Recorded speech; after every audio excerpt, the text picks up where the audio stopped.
Hello বন্ধুরা, welcome back to my channel. আশা করছি কেমন আছো? তো আশা করছি খুব ভালো আছো। তো আমিও খুব ভালো আছি। অনেক দিন পর ভিডিও নিয়ে এলাম। তো কেমন আছো তোমরা সবাই কমেন্টে জানিও। আমি দিতে বসে গেছি এখন জন্মাষ্টমী পুজোর আলপনা। তো আলপনা আমি কত কীরকম দিতে পারলাম তোমাদের সাথে সবই শেয়ার করছি। তো কীরকম লাগছে আমার আলপনাটা অবশ্যই কিন্তু কমেন্টে জানিও। আর এইটা আমার গোপাল। তো আমি প্রসাদের থালি থেকে কী নিবেদন করছি তোমাদের সাথে শেয়ার করছি। নারকেল নাড়ু আছে, তালের বড়া আছে, মালপোয়া আছে, সুজি আছে, সিমই আছে, ছোলা বুট আছে, 5 রকম ভাজা আছে, ফ্রুট চিপস, লজেন্স, বিস্কিট, সিমই আছে, সাদা নাড়ু আছে, লাল নাড়ু আছে। তোমাদেরকে স্কিপ করে একটু দেখে নিও আমি কী কী প্রসাদের থালিতে দিয়েছি। তো আমার পুজো ভিডিওটা তোমাদের সাথে শেয়ার করছি। তো গোপালকে মালা পরিয়ে নিচ্ছি, তারপর আস্তে আস্তে সব গোপালদেরকে মালা পরিয়ে নেব। তো প্রসাদের থালাটা কীরকম সাজিয়েছি অবশ্যই কিন্তু কমেন্টে জানিও। আর এই যে আমার পুরো ফুল ডেকোরেট করা। তো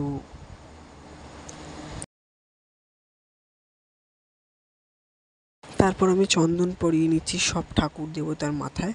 তো ভিডিওটা একটু তাড়াতাড়ি করলাম কারণ অনেক বড় ভিডিও হয়ে যাচ্ছিলো। তো কোনো রকম পুরোহিত আসেনি, আমি পুজোটা করেছিলাম।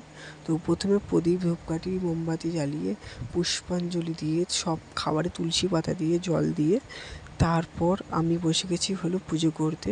তো পুষ্পাঞ্জলি দিলাম। ওম নমো ভগবতে বাসুদেবায় নমঃ।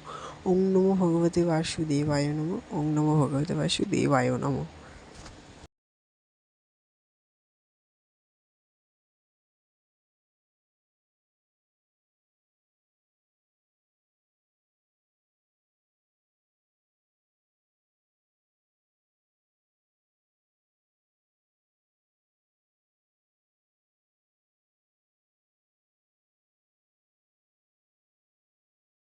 তারপর সুগন্ধি ধুনো দেখিয়ে নিচ্ছি। তো ওপরের ঠাকুরদেরকেও দেখিয়ে নিচ্ছি। এই যে আমার আরতির সময় চলে এসছে।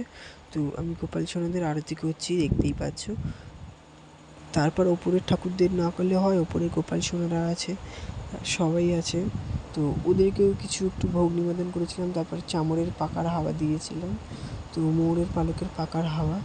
তারপরে দিয়েছিলাম ওপরের ঠাকুরদেরকে। তারপর ফুল দিয়ে পুষ্পাঞ্জলি দিয়ে ফুল দিয়ে চামর দিয়ে হাওয়া করেছি। তো চামর দিয়ে আমার হাওয়া করা একদমই কমপ্লিট হয়ে গেছে। তারপর ওপরে আমি চামর দিয়ে আমাদের পুজো একদমই কমপ্লিট হয়ে গেছে। তারপর আমি একটু বসে গেছি। তো বসে গিয়ে কালকে সকালে সবাইকে প্রসাদ বিতরণ করব। তো বন্ধুরা, ভিডিওটা এখানেই এন্ড করলাম। তো কেমন লাগলো অবশ্যই কিন্তু কমেন্টে জানিও।